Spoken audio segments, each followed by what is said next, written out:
Buen día, mis queridos hermanos. Dios los guarde en esta preciosa mañana que el Señor nos vuelve a obsequiar y regalar a través de su vida. Y quiero que rápidamente tome usted, por favor, su Biblia, ábrala en el Salmo 150. Queremos empezar con ese salmo y luego tener unos minutos para adorarle de todo corazón al Señor. Fíjese, este es un salmo completo. Salmo 150 es el último salmo del libro de los Salmos y especifica todos los elementos que necesitamos para adorarle a Dios. Versículo 1, sígame por favor. Dice allí, alabad a Dios en su santuario, alabadle en la magnificencia de su firmamento, ¿no? ¿Dónde hay que alabarle? Está explicando aquí el salmista dónde hay que alabarle, en su santuario, ¿no? Ahora, ¿por qué hay que alabarle al Señor? Versículo 2, alabadle por sus proezas, ¿no? Eso significa los grandes logros de Dios, los grandes logros de Dios, las grandes obras de Dios. Alabarle por sus proezas, alabarle conforme a la muchedumbre de su grandeza, ¿no? Sus obras despiertan admiración, ¿no? Dice el salmista. Pero esta es la razón, ¿por qué hay que alabarle? Por sus obras maravillosas, perfectas, por sus proezas que son grandes. Ahora, ¿con qué hay que alabarle? Dice el salmista, versículo 3 y 4 y 5, dice, alabarle a son de bocina, con salterio y arpa, con pandero y danza, con cuerdas y flautas, con címbalos resonantes, con címbalos de júbilo. Con todo eso hay que alabarse, es decir, con todo lo que tenemos, ¿no? Con todo lo que tenemos, con todo lo que tenemos y con todo lo que somos. ¿Quién debe alabarle al Señor? Termina mostrándolo el salmista, verso 6, dice, todo lo que respira, alabe a Jehová, aleluya, todo lo que respira. Y leer este versículo final a estas alturas de 100 y pico días que estamos en este estado de emergencia es todo un milagro. Ahora usted entiende por qué siempre empezamos diciendo, Señor, gracias por la vida, porque todo lo que respira, alabe al Señor.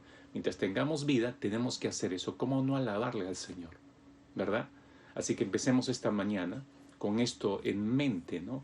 El lugar donde debemos adorar, ya saben, no estamos en un templo, pero el templo somos nosotros, por las proezas de Dios, por todo lo que debemos hacer en nuestras propias vidas y en el mundo, con todo lo que somos y con todo lo que tenemos.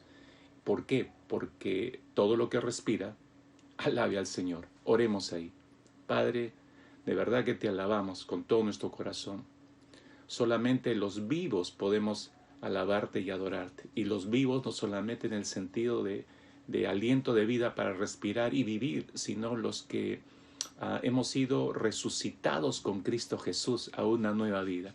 Somos nuevas criaturas y por eso tenemos una nueva concepción de lo que significa, Señor, no solamente tu presencia en nuestras vidas, sino el dominio que debes tener sobre ellas. Señor, por las grandes cosas que sigues haciendo, tu maravillosa obra sosteniendo a cada familia, tu maravilloso aliento de vida, levantándonos cada mañana para recordarnos que tú sigues en el control absolutamente de todo, aún de cada latido en tus corazones, y nos permite seguir vivos con este propósito y esta razón. Todo lo que respira debe alabarte, Señor. Padre, empezamos con cada aliento nuestro, con cada respirar nuestro, con cada inhalación, exhalación de este aire que tú también nos regalas cada día. Señor, permítenos adorarte con todo nuestro corazón en esta mañana, en el nombre precioso de Cristo Jesús. Amén. Amén.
Vamos a declararlo fuerte.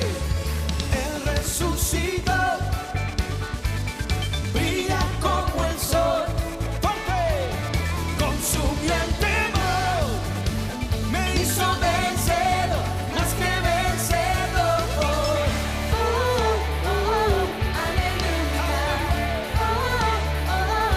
Aleluya.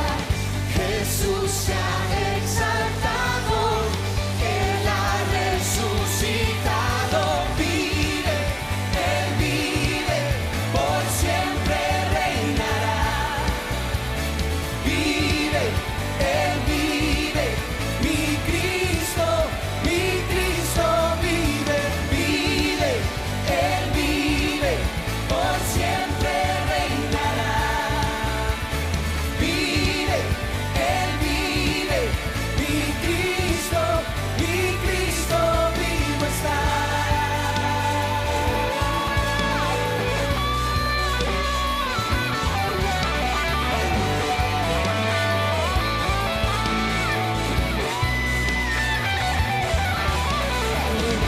El mismo poder que al enemigo derrotó, el mismo poder es el que en mí vive hoy. El mismo poder que al enemigo derrotó, el mismo poder es el que en mí vive hoy. El mismo poder que al enemigo derrotó, el mismo poder es el que en mí vive hoy. Vive, Él vive. Levanta su voz. Siempre reinará. Vive, Él vive, mi Cristo. Vamos a hacer así. Vive, Él vive, por siempre reinará. Siempre reinará. Vive, Él vive, mi Cristo vivo está. Aleluya, aleluya, aleluya, mi Cristo vivo está.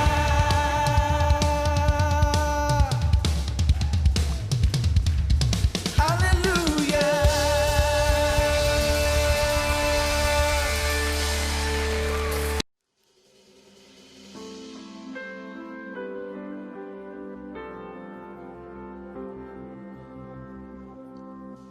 Cristo, Cristo, Cristo, Cordero de Dios, en la cruz nos diste vida y salvación. Cristo, Cristo, Cristo, nombre sin igual, todo lo sufriste para darnos paz. Levante su voz. Aleluya,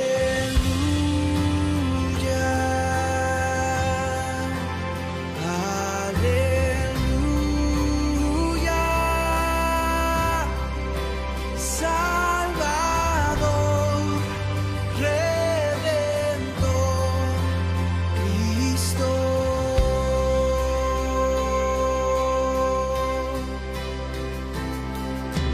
Cristo, Cristo.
Gracias, Señor Jesucristo, porque tú eres la resurrección y la vida, porque fuera de ti no hay vida, Señor. Por eso el salmista nos anima a poder adorarte por tus proezas, conforme a la muchedumbre de tu grandeza, Señor. Y eso hemos hecho y queremos seguir haciéndolo, ahora con el oír, el sentarnos a tus pies y el oírte a ti, Señor, lo que tengas reservado y preparado para nosotros. Estamos dispuestos para ti, Señor.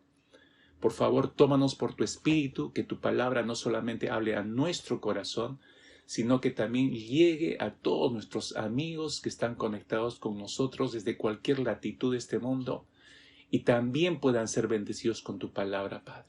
En el nombre poderoso de Jesús. Amén. Amén. Bien, mis queridos hermanos, Hebreos capítulo 11, usted ya debe saber de qué trata ese capítulo. Es un capítulo maravilloso acerca de la fe que empieza con una definición de lo que es la fe. Todas estas semanas pasadas estamos tratando acerca de la maduración de nuestra fe en medio de este estado de emergencia. Y nuestro mensaje de esta mañana gira en torno a algo que quiero traer a su mente rápidamente, hacerle notar con este capítulo. Y usted se percata que después de dar una definición de lo que es la fe en el versículo 1, la fe es la certeza de lo que se espera, la convicción de lo que no se ve, y de ahí empieza con una larga lista de personajes bíblicos conocidos para nosotros y otros que no se dicen sus nombres, pero todos curiosamente empiezan con la misma frase, ¿no? Por la fe, ¿no? Por la fe, ¿no? Por la fe Abel ofreció a Dios más excelente sacrificio, verso 4. Verso 5, por la fe no fue traspuesto para no ver muerte. 6, verso 7, pero por la fe Noé fue advertido por Dios acerca de las cosas que aún no se veían. Verso 8, por la fe Abraham siendo llamado. Y así continúa la lista, usted bien la conoce si usted ha leído este capítulo, ¿no? Y empezamos a encontrarnos con héroes realmente de la fe, no solamente Abraham, Isaac, Jacob, José, Moisés. Moisés toma varios versículos para describir todo lo que ocurrió en el proceso de vida de Moisés hasta que lideró y sacó al pueblo de Israel de la esclavitud. Y entonces uno dice, ¿cómo es posible que hayan hecho todo esto? ¿Y a qué se refiere este asunto que por fe hicieron esto? ¿Por fe? ¿Fe en qué? Y ahí viene la corrección. No es fe en qué, es fe en quién. Ellos creyeron a Dios y creyeron su palabra.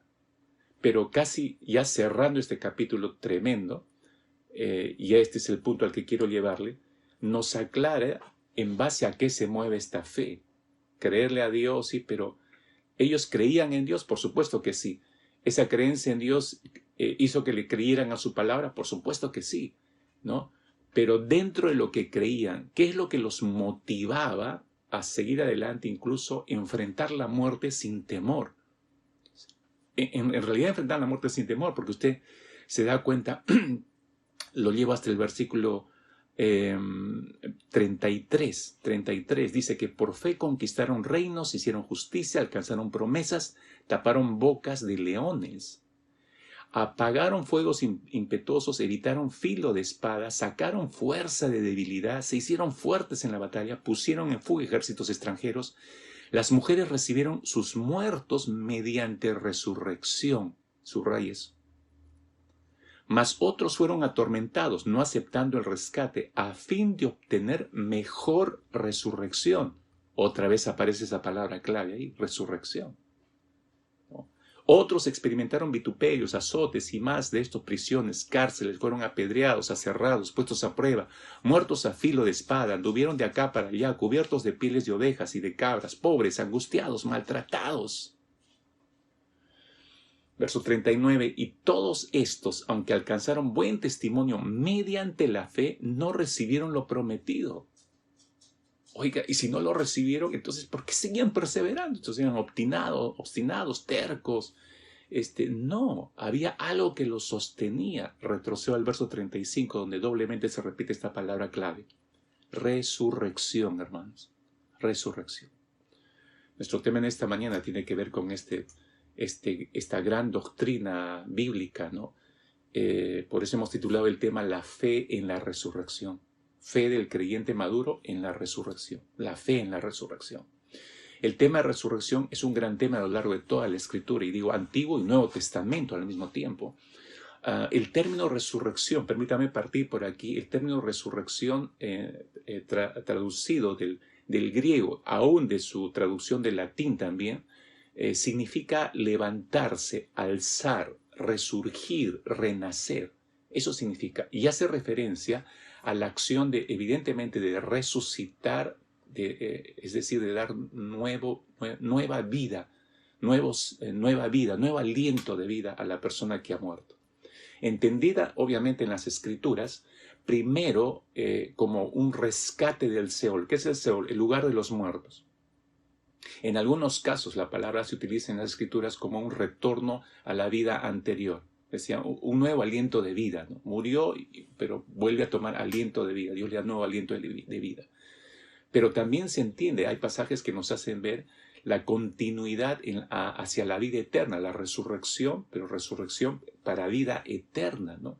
Es otra de las acepciones del término que se utiliza en el Antiguo Testamento, ¿no? Entonces, pero el apóstol Pablo toca mucho esta doctrina en todas sus cartas.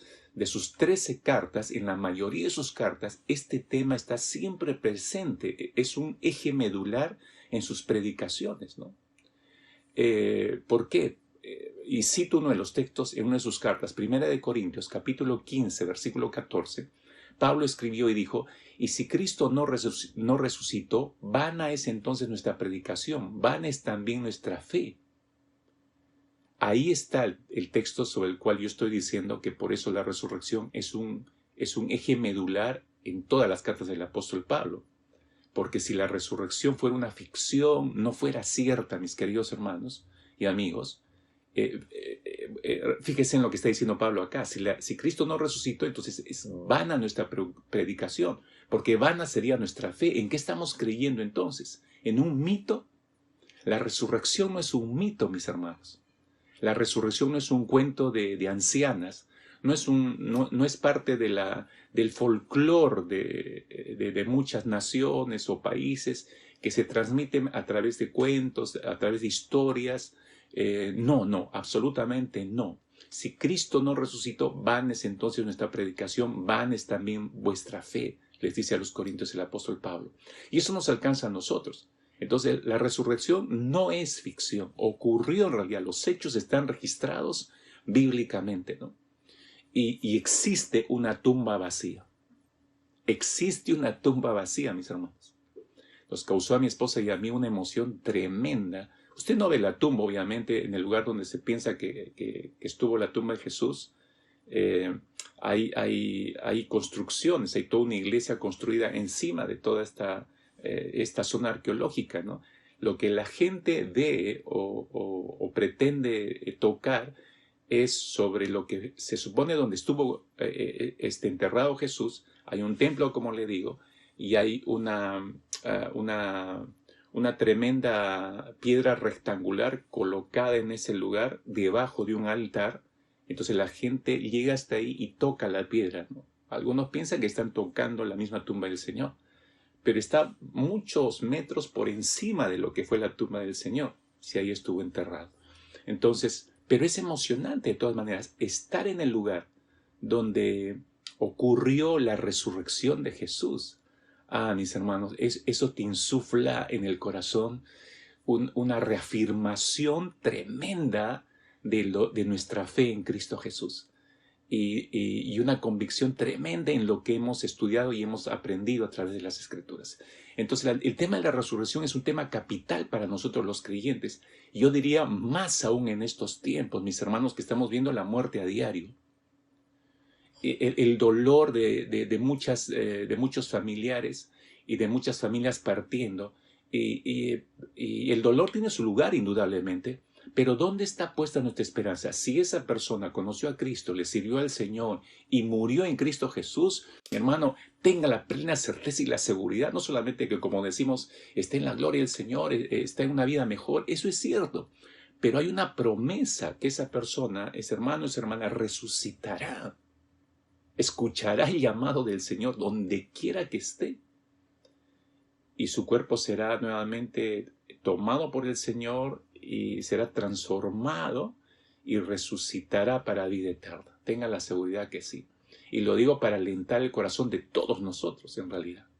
Entonces, si usted se da cuenta, hay un preanuncio. Esto me inquietó mucho a mí, pensando en estas últimas semanas, en la partida de muchos seres queridos, apreciados por nosotros. Volver a regresar por encima del dolor a la promesa del Señor, esa es la clave, creo, en estos tiempos. Dios tiene el dominio sobre la vida y la muerte, creo que usted sabe perfectamente eso, y eso lo empieza a demostrar desde el Antiguo Testamento hacia el Nuevo Testamento, pero hay como una especie de luz que va dando el Señor, por eso se llama revelación progresiva a las Escrituras, porque no de golpe muestra todo, sino progresivamente. Toda la Escritura habla de Cristo Jesús, y en el tema de la resurrección empieza como dándonos luz y cada vez más luz, más luz, más luz, más luz con respecto a este tema para desembocar a algo glorioso, que es la resurrección de Jesús. Y luego a una promesa aún tan gloriosa como es la resurrección de los que creyeron en Él y de los que murieron en Él.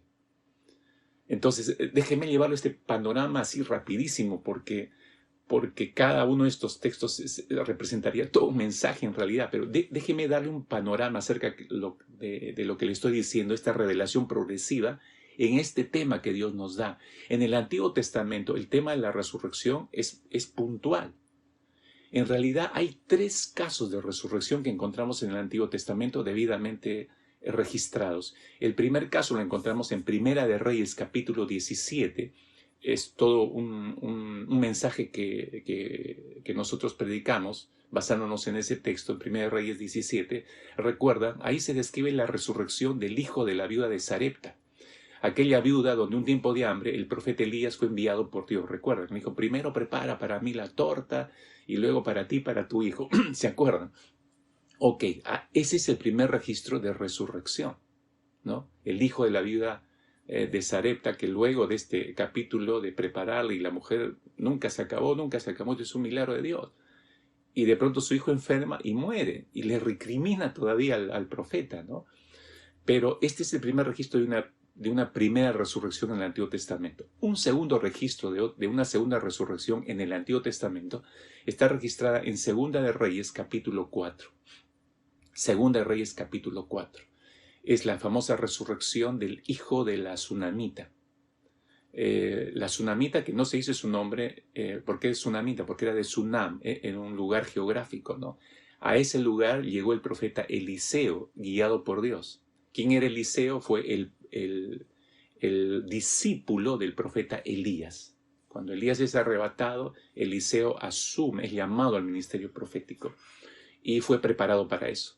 Pero aquí en 2 Reyes capítulo 4, Eliseo llega a esta ciudad porque era amigo de esta familia de la Sunamita, siempre se hospedaba ahí y ella lo recibía, incluso le había hecho una habitación, pero fallece el hijo y ella también le recrimina, ¿no? ¿Por qué me traes este dolor si yo siempre he hecho bien para contigo?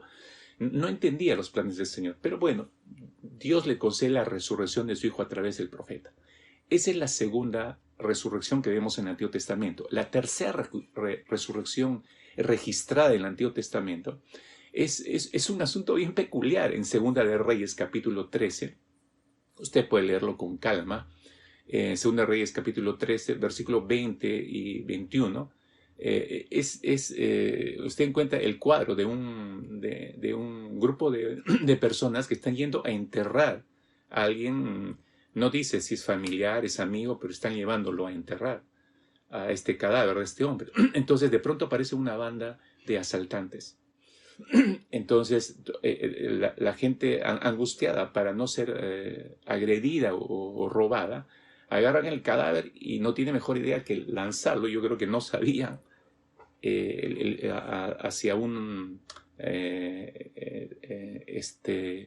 donde habían enterrado al profeta Eliseo, el sepulcro del profeta Eliseo. Entonces ellos no se percataron seguramente y lo lanzaron ahí y huyeron. El cadáver rodó, entró en contacto con el cuerpo del profeta Eliseo y dicen las escrituras que el muerto resucitó. Así, yo me imagino cómo este resucitado, luego que escaparon sus familiares, que se regresaron, ¿no? Y cuando pretendieron volver, de pronto lo ven regresando para buscarlos, ¿no? Bueno, ese es todo un tema, creo yo.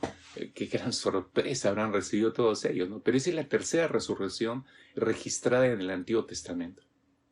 Luego no hay ninguna más. De ahí lo que tenemos son varias profecías con respecto a lo que vendría a ser una resurrección mayor. Entramos al Nuevo Testamento e igualmente en el Nuevo Testamento tenemos 3 resurrecciones registradas.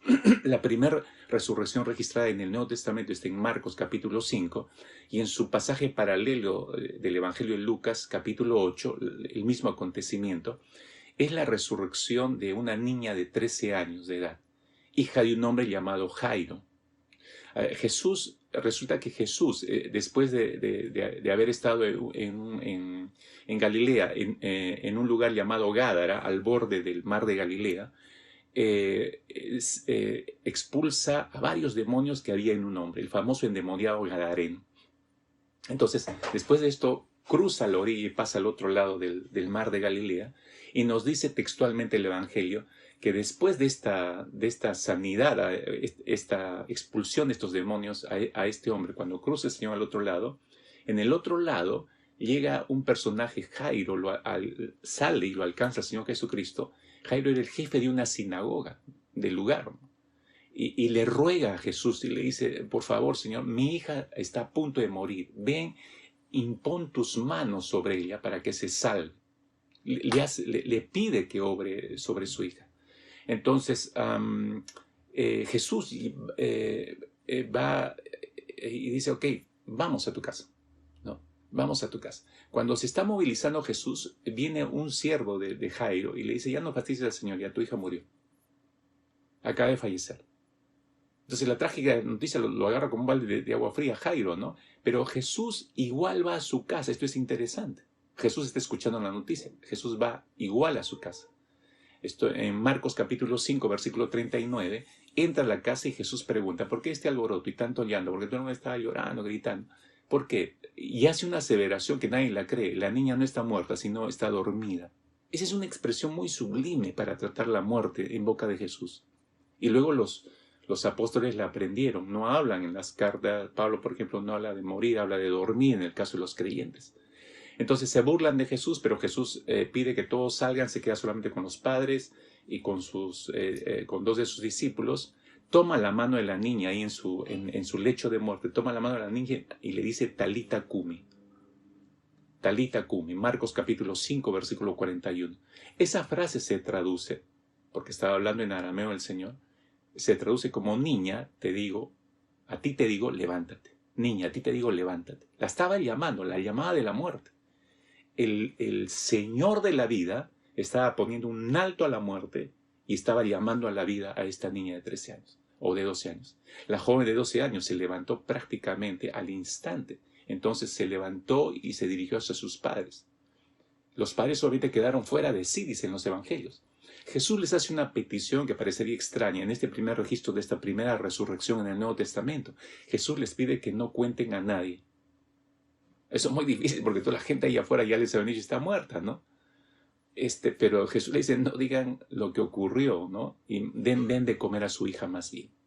Ese es el primer registro en resurrección en el Nuevo Testamento.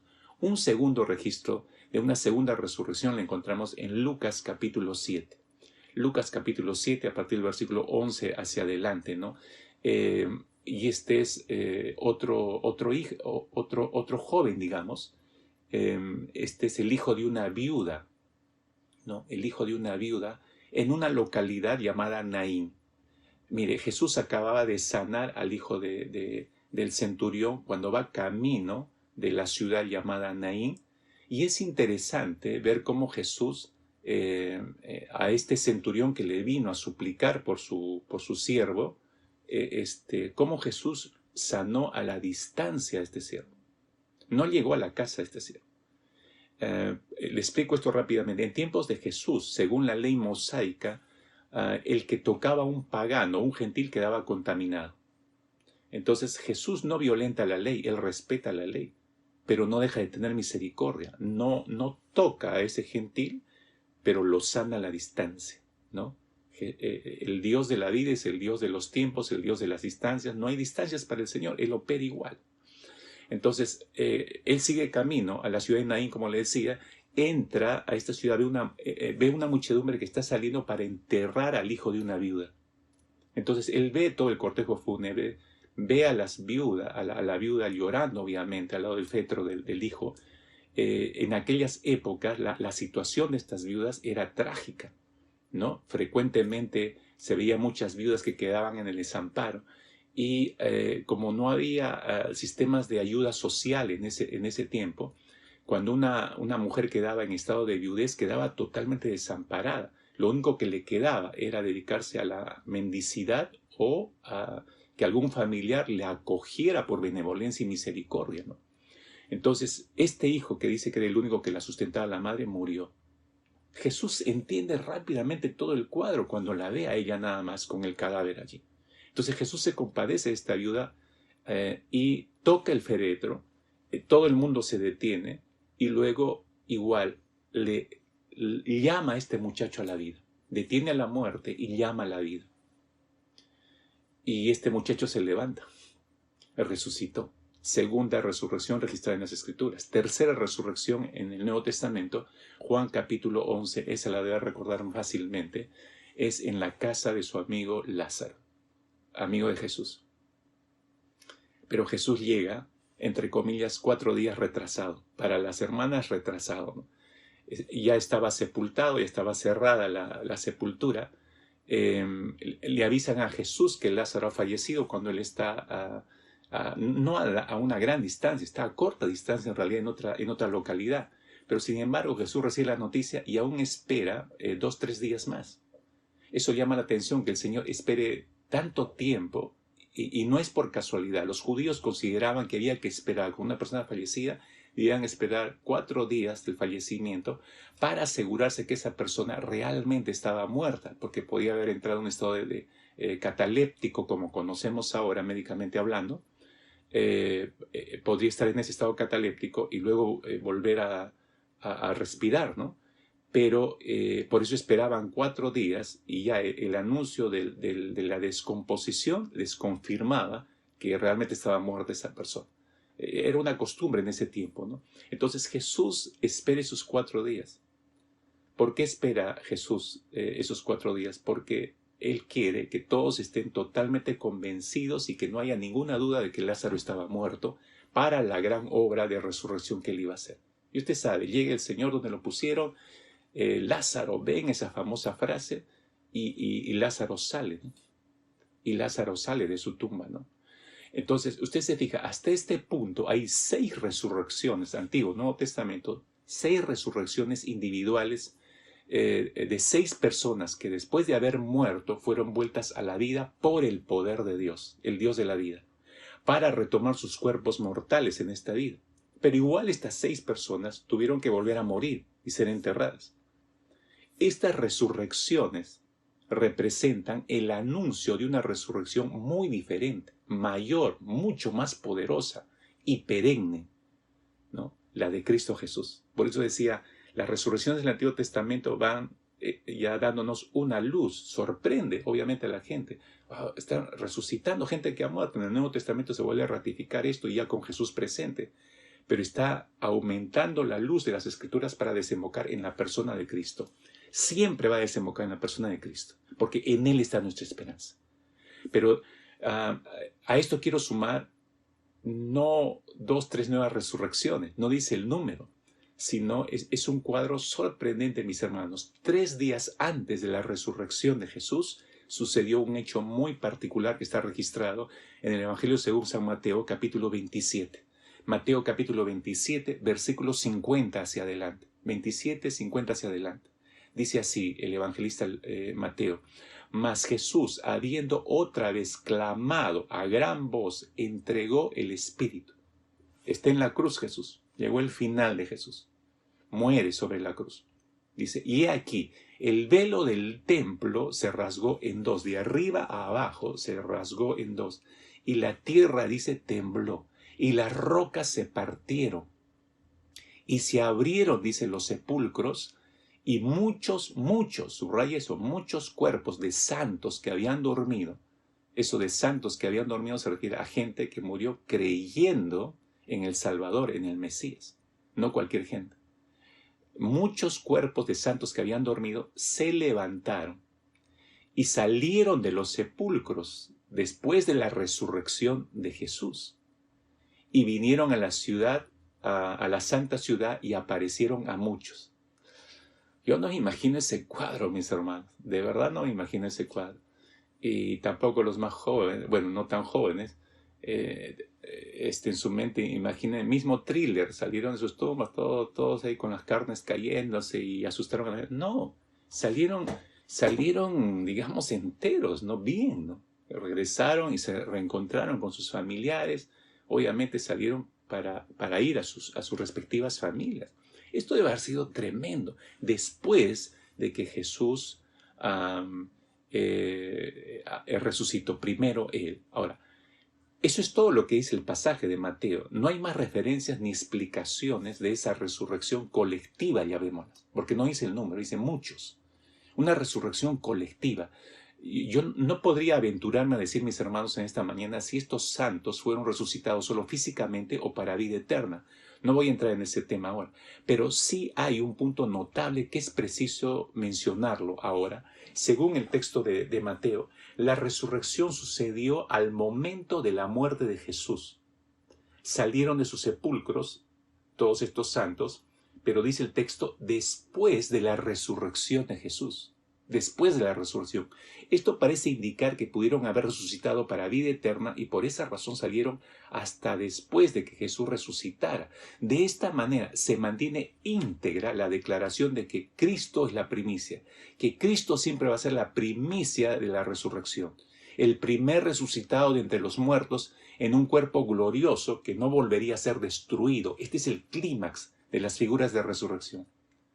Nunca más volvería a morir Jesús, nunca más sería destruido. La muerte no podría alcanzarlo nunca más. En contraste con las otras personas resucitadas que hemos mencionado, como en el caso de Lázaro, que indudablemente volvió a morir y volvió a ser sepultado. Cristo resucitó para no volver jamás a un sepulcro. Todas las demás resurrecciones, estas personas volvieron a morir, repito. No fue el caso de Jesús. Por eso este es el clímax de los cuadros de resurrección, tanto en el Antiguo como el Nuevo Testamento. La resurrección de Jesús, descrita en los 4 evangelios, me remito al de Mateo, capítulo 28, ¿no? Verso 1, pasado el día de reposo, al amanecer del primer día de la semana, vinieron María Magdalena y la otra María a ver el sepulcro. Era un día domingo, en la madrugada. Y hubo un gran terremoto porque un ángel del Señor descendió del cielo y llegando removió la piedra, se sentó sobre ella. Y dice que su aspecto era como un relámpago y su vestido blanco como la nieve, y de miedo de él los guardas temblaron y se quedaron como muertos. Mas el ángel respondió, dijo a las mujeres, no temáis vosotras, porque yo sé que buscáis a Jesús, el que fue crucificado. No está aquí, pues ha resucitado, como dijo. Venid, ved el lugar donde fue puesto el Señor. Id pronto y decía a sus discípulos que ha resucitado de los muertos, y aquí va delante de vosotros a Galilea, allí le veréis. He aquí os lo he dicho. Qué gran mensaje, qué gran anuncio, diría yo. Este es el clima de la resurrección. Los milagros denominados resurrecciones antes de la resurrección de Cristo son en realidad, permítame usar esta expresión, reanimaciones, para expresarlo de alguna manera. Un retorno, es decir, un retorno a la vida anterior, un nuevo soplo, una nueva oportunidad de vida.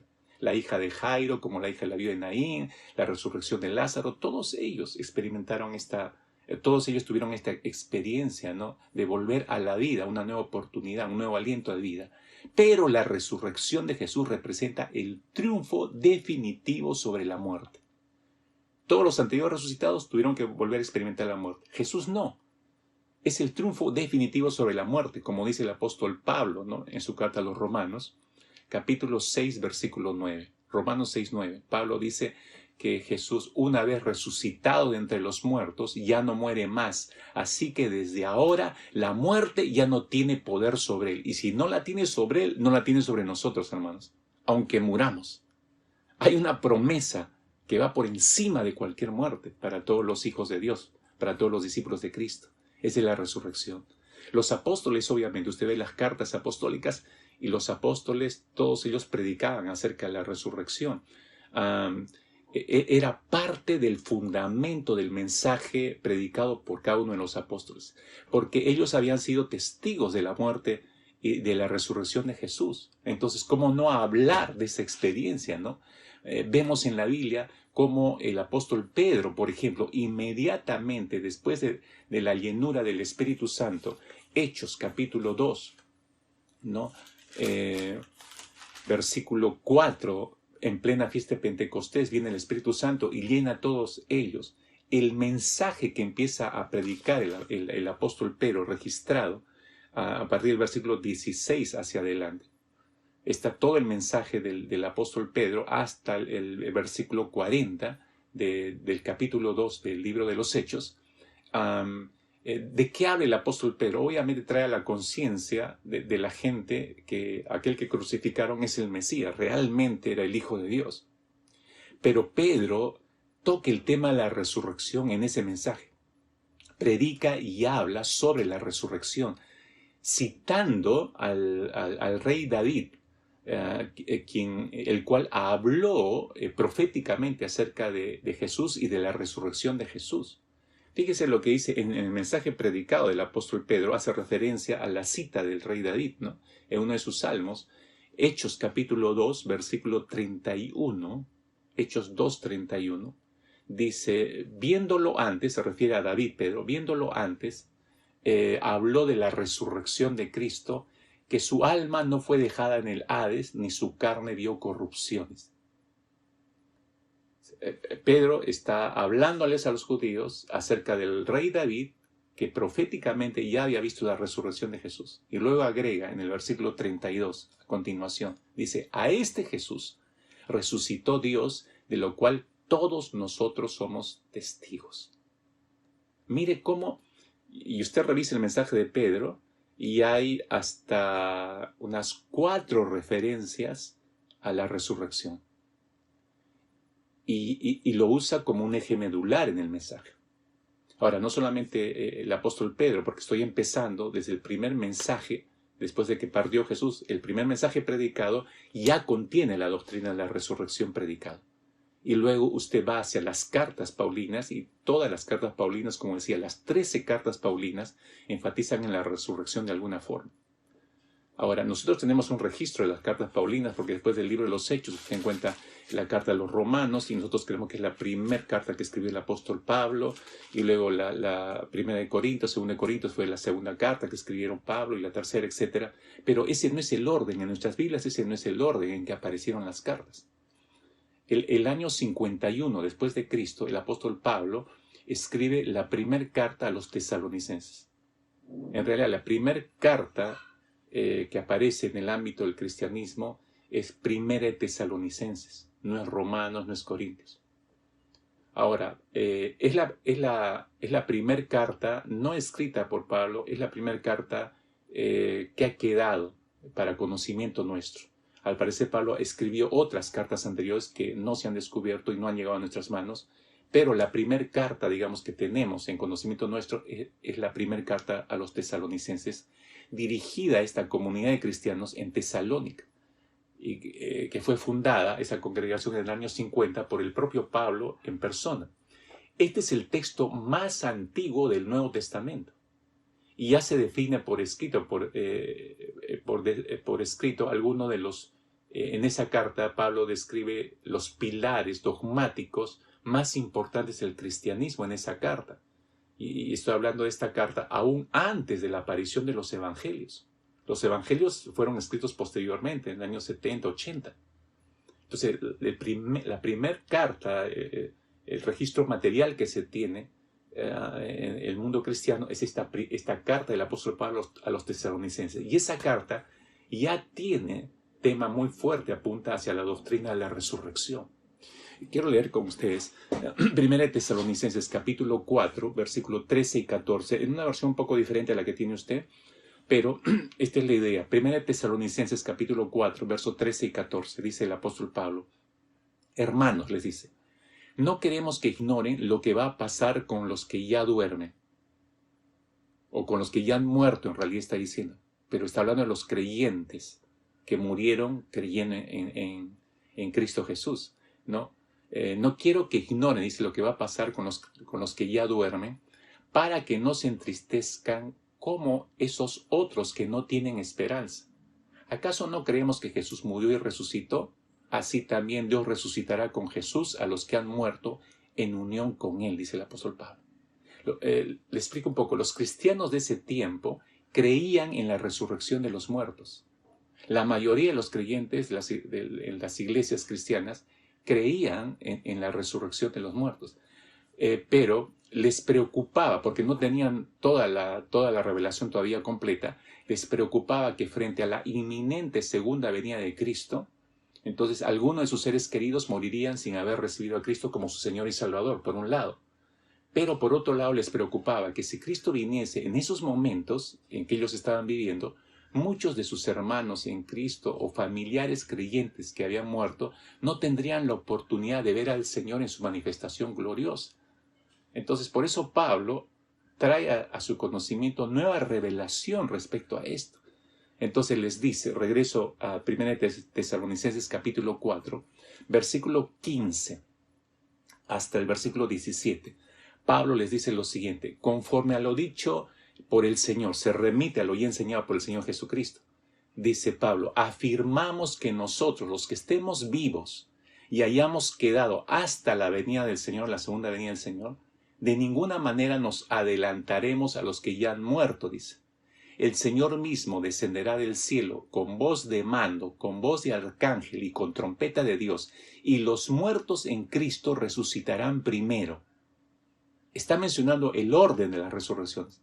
Los que han muerto en Cristo resucitarán primero. Luego, los que estemos vivos, dice, los que hayamos quedado, cuando Jesús aparezca por segunda vez, seremos arrebatados junto con ellos en las nubes para encontrarnos con el Señor en el aire. Y así estaremos con el Señor para siempre, dice. Este es un texto revelador, obviamente, que trajo consolación a los hermanos de Tesalónica en ese tiempo, y espero que traiga también consolación a nuestro corazón en estos tiempos, aquellos que ignoran acerca de estas verdades. Ahora, ¿por qué le he descrito todo esto? Voy al corazón del mensaje en esta mañana, mis hermanos, y tome lápiz y papel y anote si desea esto. ¿Por qué es tan importante el tema de la resurrección? Para los cristianos del tiempo del apóstol Pablo o del Nuevo Testamento, o para la iglesia de hoy en día. ¿Por qué es tan importante el tema de la resurrección en estos días? Y se necesita una fe madura para creer esta doctrina en realidad. ¿Por qué es tan importante? Déjeme darle razones por las cuales es importantísimo este tema, y mientras las vayamos viendo, me voy a remitir solamente a la Escritura. Mientras la vayamos viendo, yo espero que su corazón sea insuflado y fortalecido en su fe, en creer lo que Dios está prometiendo en cuanto al tema de la resurrección, y así abrace esta doctrina como parte de su fe como creyente, como hijo de Dios, como hija de Dios, y esto le reafirme para enfrentar cualquier cosa que se presente de aquí hacia adelante. Déjeme describirle en todo caso por qué es tan importante el tema de la resurrección. En primer lugar, porque la resurrección de Cristo Jesús confirma la verdad de las profecías. La confirma. Isaías capítulo 53, por ejemplo, o el Salmo 16 son algunas de las profecías en el Antiguo Testamento. Hay muchas, estoy tomando solo estas dos, cuyo cumplimiento testifica de la vida resucitada de Cristo, ¿no? Isaías 53, versículo 10 hacia adelante dice, pero quiso el Señor, dice Isaías, pero quiso el Señor quebrantarlo, sometiéndolo al padecimiento, cuando Él se entregue a sí mismo como ofrenda de expiación. Verá a su descendencia, prolongará sus días, y la voluntad del Señor en su mano prosperará, debido a la angustia de su alma. Él lo verá y quedará satisfecho. Por su conocimiento, el justo, mi siervo, se refiere a Jesús, justificará a muchos y cargará las iniquidades de ellos. Por tanto, yo le daré parte con los grandes, y con los fuertes repartirá despojos, porque derramó su alma hasta la muerte, y con los transgresores fue contado, llevó el pecado de muchos e intercedió por los transgresores. Tremendo ese texto del profeta Isaías. A este se suma el del salmista, Salmo 16, versículos 10 y 11, dice el salmista, porque tú no abandonarás mi alma en el Seol, en el lugar de los muertos. ni permitirás que tu santo sufra corrupción. Me darás a conocer la senda de la vida. En tu presencia hay plenitud de gozo, en tu diestra hay deleites para siempre. Es como si Jesús mismo estuviera hablando. Hay momentos en alguno de los salmos mesiánicos, sobre todo, en que uno parecería que está hablando el salmista, pero después cambia a otra persona. No es el salmista el que está hablando, es como si Jesús estuviera hablando. Este es uno de esos casos. Él está como dirigiéndose al Padre y le está diciendo, tú no me abandonarás en el lugar de los muertos. No vas a permitir que tu santo, ¿no?, tu hijo, sufra corrupción, o sea, se pudra su cuerpo y todo eso. No, este es un salmo mesiánico, profético. Pero son dos textos tremendos que muestran que la resurrección de Jesús confirma la verdad de las profecías. Esas dos profecías, Isaías y Salmos, que fueron dichos cientos de años antes de que viniera Jesús, se estaban cumpliendo con la resurrección de Jesús. Segunda razón por qué es tan importante la resurrección. La resurrección de Cristo Jesús prueba que Él es el Hijo de Dios. Su resurrección probó que Él es Hijo de Dios. Romanos capítulo 1, versículo 4. Romanos 1:4. Dice el apóstol Pablo allí, refiriendo a Jesucristo, que fue declarado Hijo de Dios con un acto de poder, dice, conforme al Espíritu de santidad por la resurrección de entre los muertos. Vuelvo a leer. Fue declarado Hijo de Dios, o sea, se comprobó que era el Hijo de Dios con un acto de poder, conforme al Espíritu de santidad, por la resurrección de entre los muertos. ¿No? Si Jesús hubiera muerto, mis hermanos, y hubiera quedado ahí en el sepulcro, Él habría sido como los millones que venían antes de Él y como los millones de personas muertas que vendrían después de Él. Pero no sucedió así. Su resurrección prueba que Él es alguien único en la historia del mundo, que Él es Dios mismo, el que tiene el poder sobre la vida y la muerte. Entonces tiene más sentido lo que Jesús dijo.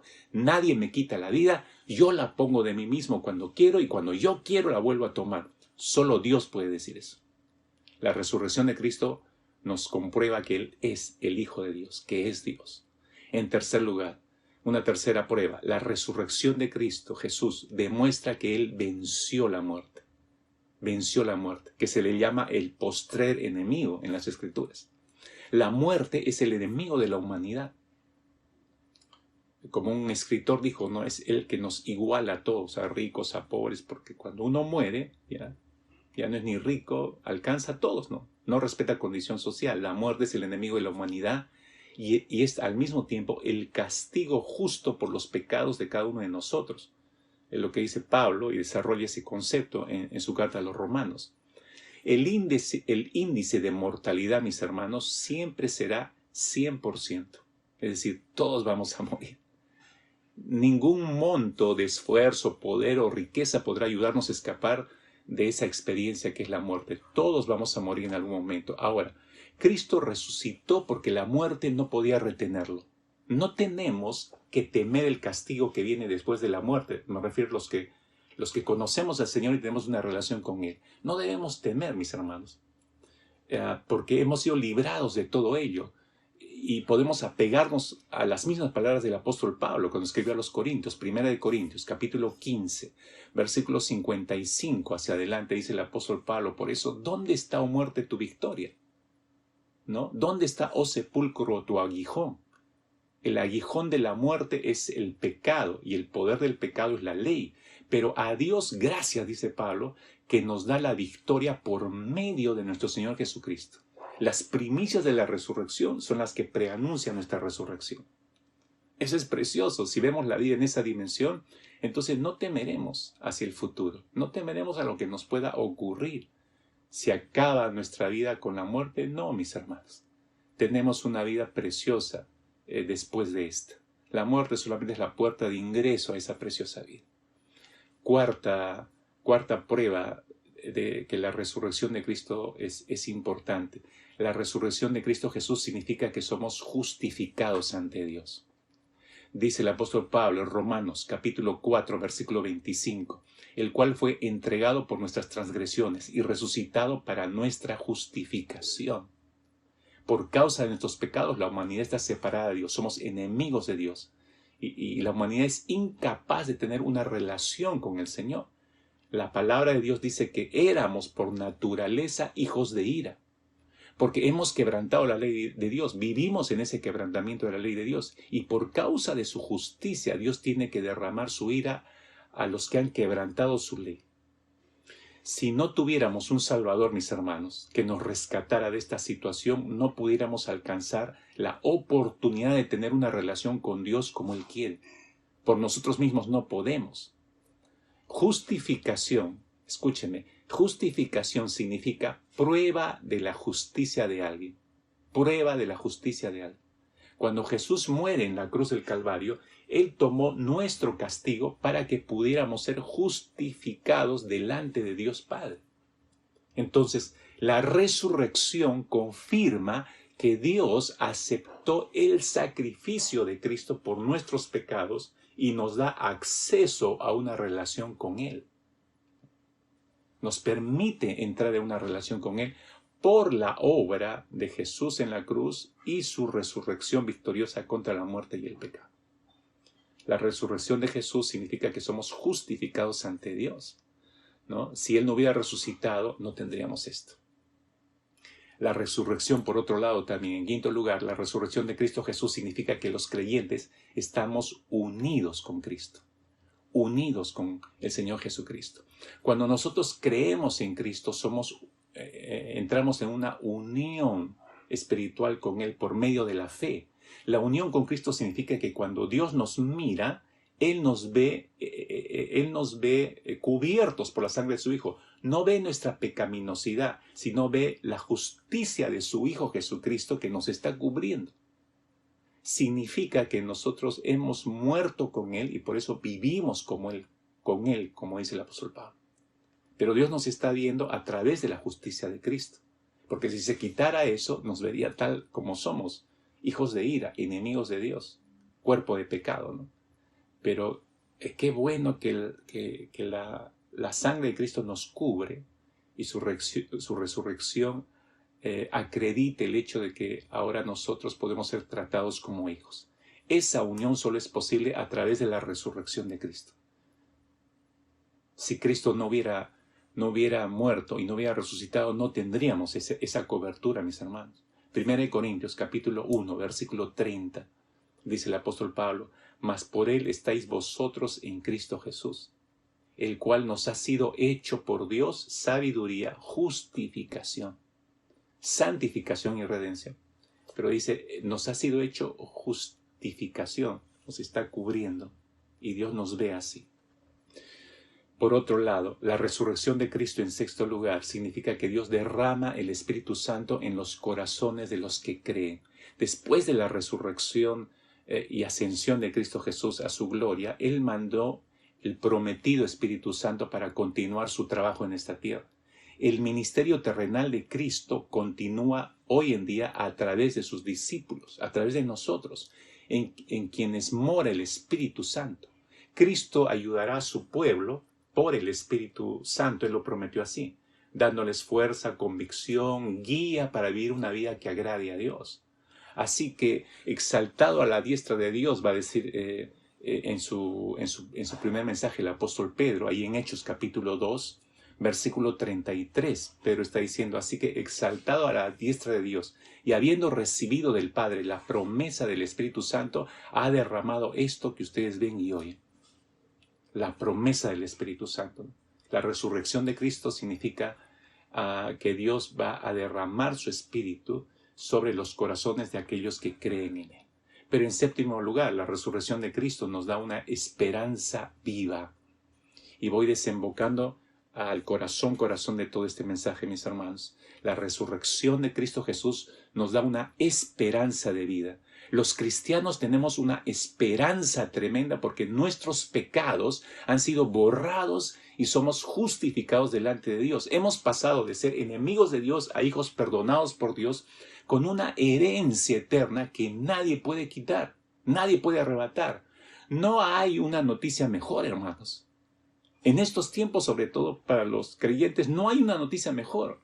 Entonces, No sé si podemos nosotros decir lo mismo que diría el apóstol Pedro, ¿no? Y cito Primera de Pedro, capítulo 1, versículo 3 y 4, donde es como una explosión del apóstol Pedro al descubrir todo esto, ¿no? Dice, bendito sea Dios y Padre de nuestro Señor Jesucristo, quien según su gran misericordia nos ha hecho nacer de nuevo a una esperanza viva, mediante la resurrección de Jesucristo de entre los muertos, para obtener una herencia incorruptible, inmaculada, que no se marchitará, reservada en los cielos para ustedes. Qué gran texto, mis hermanos. Y esto es singular lo que dice Pedro, ¿no? Por su gran misericordia nos ha hecho renacer hacia una nueva esperanza viva mediante la resurrección. No tendríamos esa esperanza si no habría resurrección. Este es el punto de Pedro. Pero porque Él resucitó, tenemos la esperanza también de la resurrección, ¿no? Para obtener, por eso dice, una herencia incorruptible, inmaculada, que nunca se va a marchitar, que está reservada en el cielo para nosotros. Tremendo, mis hermanos. Tenemos una nueva esperanza con la resurrección. Pero también, en octavo lugar, la resurrección de Cristo Jesús significa que resucitaremos con Él, ¿no? Resucitaremos con Él. Primera de Corintios, capítulo 15, versículo 20. Mas ahora, dice Pablo, Cristo ha resucitado de los muertos, primicias de los que durmieron. Ahora ha resucitado Cristo Jesús, primicias de los que durmieron. Cristo es las primicias de la resurrección. Cristo es la primicia de la resurrección. Es precursor de toda la experiencia de resurrección que van a tener todos los creyentes en Él. Los cristianos vamos a disfrutar la vida resucitada igual que Cristo, con cuerpos glorificados, se nos están prometidos. En todo caso, la muerte del creyente, mis queridos hermanos, no es una pérdida. Escuche con cuidado esto, por favor. La muerte del creyente no es una pérdida, sino una ganancia. Ya que muere, luego resucita, y esa resurrección, ¿qué es lo que trae? Vida eterna. Morimos, resucitamos, pero eso trae vida eterna. Hermanos, la muerte para el creyente no es una pérdida. No hablemos de la muerte como que Dios nos quitó a los seres amados, como Dios se lo llevó con una tonalidad de pérdida. No es una pérdida, mis hermanos, no es una pérdida. Entonces, ¿qué deberíamos decir? Bueno, tenemos tristeza, sí, pero nos gozamos porque hay una promesa, ¿no? Hay una promesa. Sí, a partir de ser amado, pero resucitará. Y con esa resurrección será para vida eterna. Nunca más le alcanzará la muerte. Ese es el mensaje que debemos compartir hoy en día. Déjeme terminar. Esta esperanza es tan tremenda, mis hermanos. Espero que haya reanimado su corazón. Termino con esta última razón. La resurrección de Cristo Jesús significa que Él juzgará al mundo con justicia. No podemos perder de vista esto. Dice Hechos capítulo 17, versículo 30 hacia adelante. Por tanto, dice, habiendo pasado por alto los tiempos de ignorancia, Dios declara ahora a todos los hombres en todas partes que se arrepientan, porque Él ha establecido un día en el cual juzgará al mundo en justicia por medio de un hombre, a quien Él ha designado, y habiendo presentado pruebas a todos los hombres, cuando lo resucitó de entre los muertos. Está hablando de Jesús, que es el que debe encabezar este juicio final.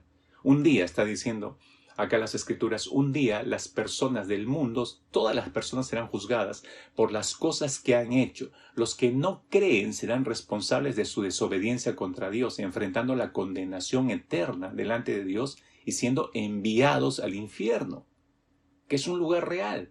Los creyentes que hayan obedecido y hayan vivido de acuerdo a los estamentos de la palabra del Señor y hayan seguido los pasos de Cristo Jesús, serán responsables, siendo responsables de sus propios actos.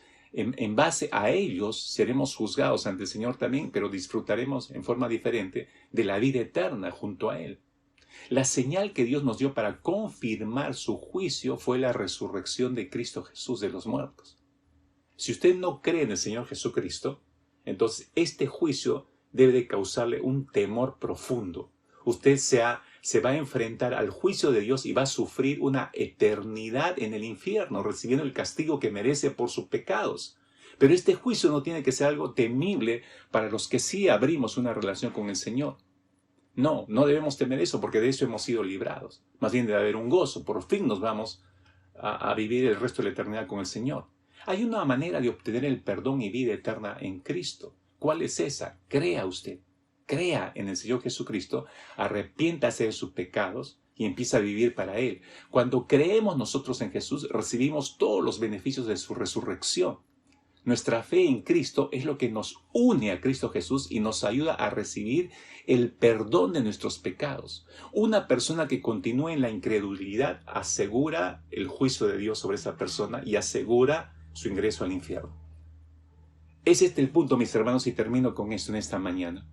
Por eso es importante, hermanos míos, predicar el Evangelio en estos tiempos, pues urge que la gente sepa que hay un juicio que se aproxima, pero que también hay perdón. El tema de la resurrección siempre fue de la mano con el llamado al arrepentimiento. Siempre. El primer mensaje evangelístico que hice referencia, predicado por el apóstol Pedro en Pentecostés, Hechos capítulo 2, tiene estos dos elementos presentes. Pedro les hace ver su pecado. Luego les presenta a Cristo como el Salvador en virtud de la resurrección de Jesús. Porque esa es la esperanza para todos los que creen que su resurrección será para vida eterna y no para condenación. Así que mis hermanos, o los que nos están viendo y oyendo, no pierda usted el regalo increíble que Dios nos ofrece en Cristo Jesús. Crea hoy en Cristo Jesús. Crea hoy en Cristo Jesús. ¿No? Crea en Él. Recuerde lo que la hermana de Lázaro le dijo a Jesús en cuanto a que sí creía en cuanto a la resurrección, pero no la veía como presente en Él y efectiva en Él en ese momento. Entonces ella despierta esta realidad cuando Jesús le dice: yo soy la resurrección y la vida. Yo soy la resurrección y la vida. El que cree en mí, aunque muera, vivirá. Y todo el que cree en mí no morirá jamás. Y le preguntó: ¿crees esto? ¿Crees esto? El mismo Señor Jesucristo que le dijo esto a las hermanas de Lázaro, en esta mañana te lo está diciendo a ti. Yo soy la resurrección y la vida. El que cree en mí, aunque muera, vivirá. Todo el que vive y cree en mí no morirá jamás. ¿Cree usted esto? ¿Cree usted esto?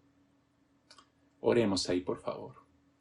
Padre, una vez más, muchas gracias, Señor, por tu palabra, porque el tema de la resurrección en tu palabra, Señor, nos insufla un nuevo aliento de vida y nos impulsa, Señor, no solamente a enfrentar todo lo que estamos enfrentando hoy, sino que nos obliga también, por otro lado, Señor, a predicar acerca de este tema, porque muchos no conocen estas realidades.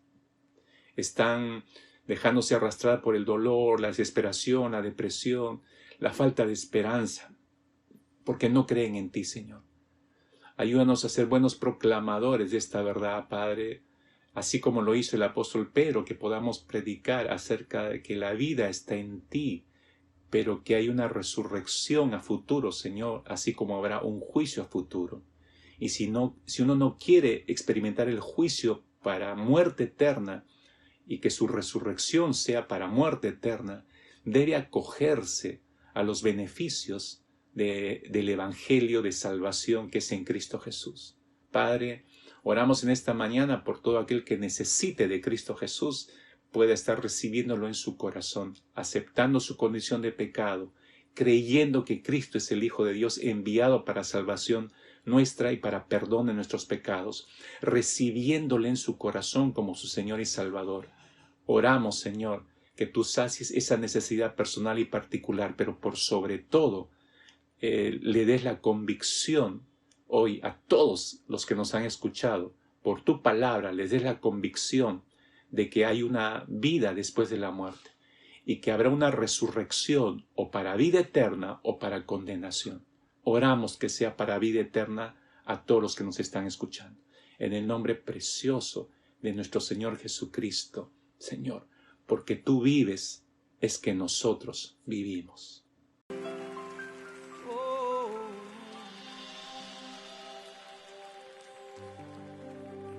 porque Él vive.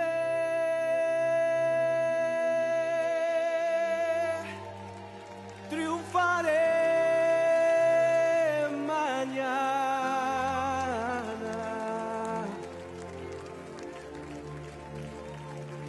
porque Él vive. Ya no hay temor,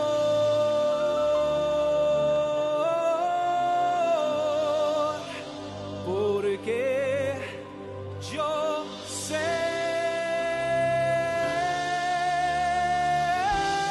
que el futuro es suyo.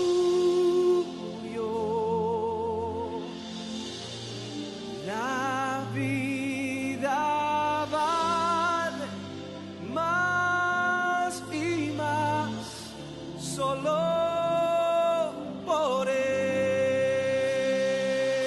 Cantemos una vez más, vamos. Porque Él vive, triunfaré.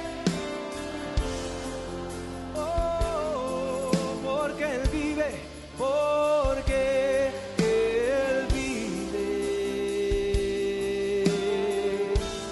Ya no hay temor, no, no lo hay, porque yo sé que el futuro es suyo. La vida vale más y más. ¿Sabe por qué? Solo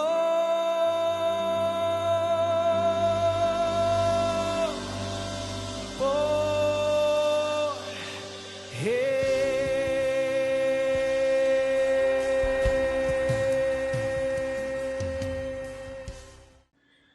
Bien, amados míos, espero que no solamente el tema, sino esta última alabanza nos haya vuelto a parar sobre nuestros pies, sobre esta gran convicción de que Jesucristo es la resurrección y la vida, y el que cree en Él, aunque muera, vivirá. Esa es una promesa garantizada para todos los hijos de Dios. Permítanos en esta mañana, una vez más, dirigirnos al Señor con acción de gracias y despedirnos de este tiempo. No es su presencia, porque su presencia va con nosotros todo el resto del día, pero permítanme orar junto con ustedes con acciones de gracias, como dice la Escritura, y poder encomendar nuestro ser una vez más a lo largo de esta semana que estamos empezando. Dios nos guíe, y un fuerte abrazo en realidad en estas fiestas patrias que estamos viviendo en este mes, y esta semana que entramos es la semana ya más directa donde sentimos todo esto. Medio extraña la celebración que tenemos hoy en día en nuestro país por todo lo que estamos pasando, pero de todas maneras es un tiempo de celebración, y queremos orar y darle gracias al Señor también por eso. Oremos, por favor. Padre, te queremos dar gracias por lo que nos has permitido oírte en esta mañana, pero, Señor, de manera especial queremos darte gracias por nuestra nación. Gracias por este nuevo aniversario patrio, Padre amado. Si hasta aquí hemos llegado, ha sido por tu gracia. Así muchos en este país no lo identifiquen o no lo acepten así, Señor. Así muchos en este país estén viviendo de espaldas a ti. Pero, Señor, por eso oramos que en este nuevo aniversario, Señor, sus corazones puedan reconocer que lo precioso de nuestra nación, las riquezas de nuestro país, todo de lo cual nos sentimos nosotros orgullosos como peruanos, Señor, reconozcamos que todo viene de ti y todo es de ti. Y este país es tuyo, esta tierra es tuya, Señor. Por eso clamamos, Padre amado, para que tú vuelvas el corazón del Perú hacia ti mismo, con cuerdas de amor, y pueda recordar cada peruano, Señor, pueda recordar en este nuevo aniversario patrio que si hemos llegado hasta aquí con vida, ha sido por ti, y a ti deberían darte las gracias y a ti deberían darte la gloria. Padre, oramos con gratitud por este nuevo año que le das a nuestra nación, siempre suplicando que tengas gracia y misericordia para con nuestro país, para con nuestras autoridades y para con cada peruano, Señor. Te lo suplicamos en virtud de la obra perfecta de Cristo Jesús en la cruz del Calvario y sobre todo en la resurrección que mostró su victoria sobre la muerte, el pecado y sobre el enemigo. Gracias, Señor. Ahora encomendamos nuestro ser en esta mañana, a lo largo de toda esta semana que vamos a empezar, que seas tú conduciéndonos y guiándonos en lo que convenga y en lo que solamente dé gloria a tu nombre. En el nombre de Cristo Jesús. Amén, Señor. Amén. Un abrazo fuerte, mis hermanos, un abrazo no solamente fraterno como hermanos en Cristo, sino como compatriotas. Que estas fiestas patrias sean celebradas y sean reconocidas en gratitud para con este precioso Dios que nos sigue cubriendo a pesar de todo. Dios nos lo siga bendiciendo a cada uno de ustedes.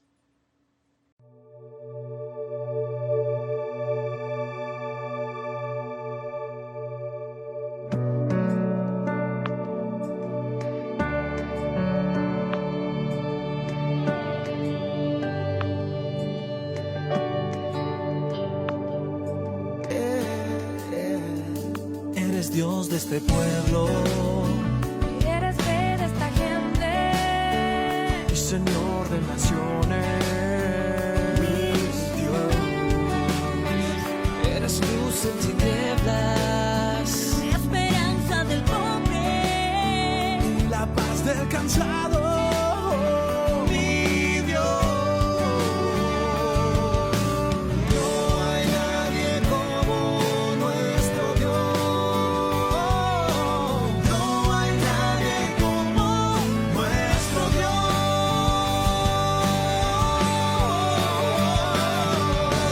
Grandes cosas vio venir, grandes cosas Dios hará en mi Perú.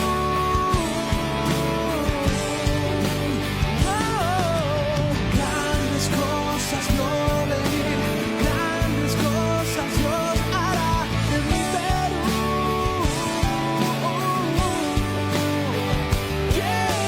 Grandes cosas veo venir, grandes cosas Dios hará aquí.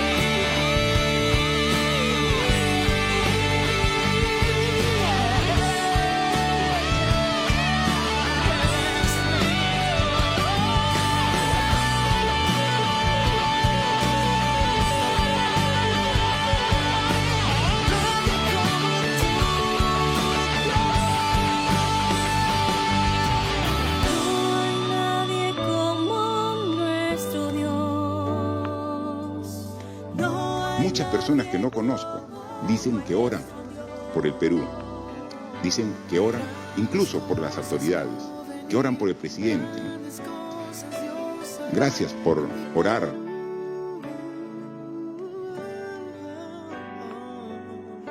Grandes cosas vio venir, grandes cosas.